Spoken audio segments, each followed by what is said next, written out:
padulugin ang pagsasampa ng impeachment complaint laban kay Vice President Sara Duterte. Pero noong mga panahon na yon, wala silang sapat na pondo upang tustusan ang kanilang plano upang ma-impeach si Vice President Sara Duterte. Kaya ang ginawa nila noong nagkaroon ng pag-aaral, pagbabalangkas doon sa 2025 budget, dito nila ipinasok yung bondong gagamitin para isakatuparan ang pag-i-impeach kay Inday Sara. Nangyari po ba yung pondo? Nagkaroon po ba? Nagkaroon po. Ito po yung lumobong budget, partikular doon sa DPWH. Yung pera na sobra doon sa manukalang proyekto ng DPWH, ito po ang pinamahagi doon sa mga miyembro ng Kongreso na lumagda at pumayag upang ma-impeach si Sara Duterte. Alam na alam ng Malacanang na itong mga miyembro ng Kongreso ay mga mukhang pera. Alam na alam ng Malacanang na pera lamang ang pinapanginoon ng mga miyembro ng Kongreso na lumagda sa impeachment ni Sara Duterte.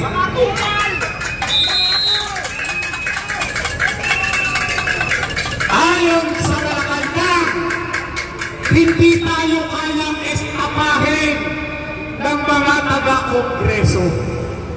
Ayon sa Malacanang, kapag tayo inistama ng mga taga-Kongreso, kapag si Vice President Sara Duterte ay hindi ma-impeach, ibabalik natin sa kanila ang lahat ng kamalasan. Hahabulin natin sila sa kanilang mga kinurakot. At yan po ang laman ng SORA ni Bongbong Marcos.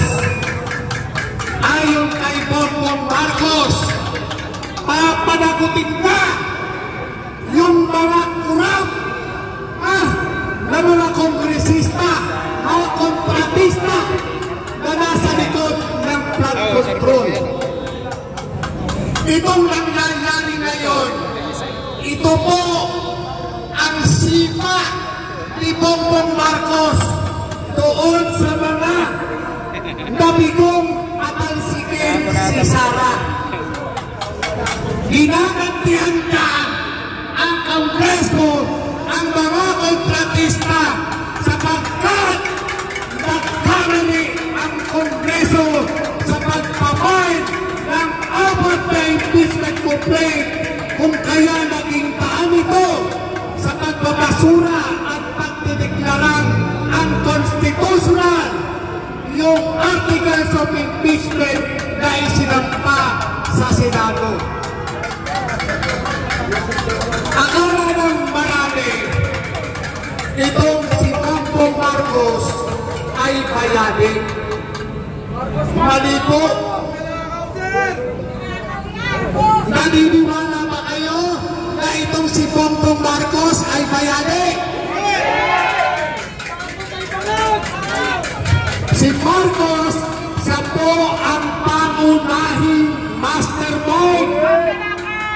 Siya po ang nasa likod ng pondo ng flood control na dinustay ng mga kongresista.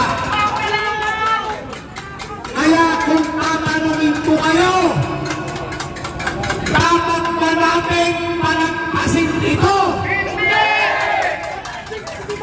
Palagpasin na natin itong si Marcos, itong si Romualdez,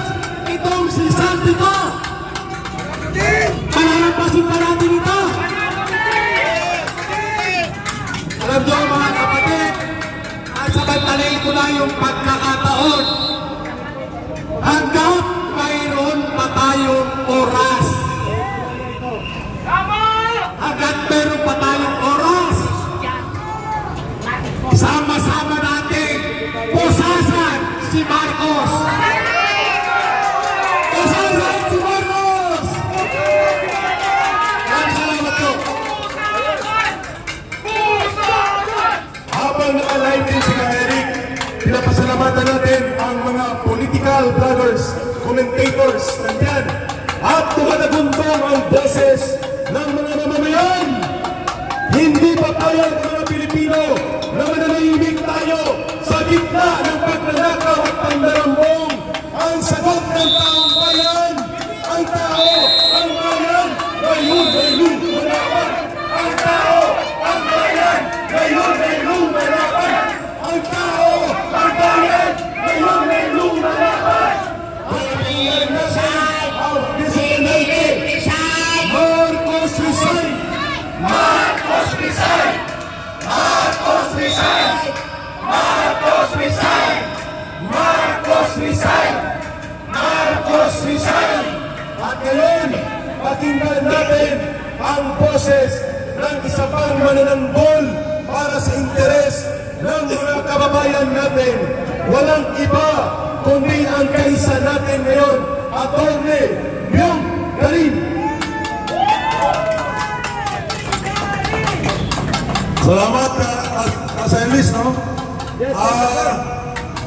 Narito po ako, nakikiisa sa ating mga kababayan upang sama-sama natin hingin ang katarungan para sa ating mga kababayan, sa mga mamamayang Pilipino na namatay sa baha, namatay sa leptospirosis, nawala ng mga ari-ariya dahil po sa mga pagsasamantala dito sa ginawa na flood control projects scandal. So, huwag po tayong papayag na hindi mapanagot ang mga taong sangkot dito sa skandalong ito.